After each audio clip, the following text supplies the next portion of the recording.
Hey guys, welcome back to TechMan. Today, let me show you how to go live on Coverstar.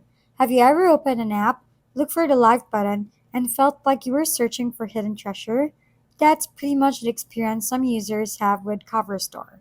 When I checked the app, I noticed that if your account has access to live streaming, the live option should appear alongside the other creation tools, such as the microphone and speed settings. If that button isn't there, the issue usually isn't bugged. It's that your account simply doesn't have access yet. Coverstar takes a much more controlled approach to live streaming than platforms like TikTok, with a strong focus on moderation and user safety.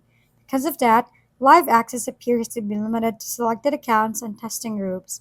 Some users report that eligibility may depend on factors like follower count, account or activity, or participation in rollout programs, although the exact requirements aren't publicly explained. I also noticed that only a small number of creators seem to be live at any given time, which supports the idea that features are so restricted. For now, if you don't see the live button, the best thing you can do is continue growing your account and wait for broader access to become available. If we've been helpful, kindly give us a thumbs up and don't forget to hit the subscribe and bell button for more contents. For any questions and suggestions, comment down below.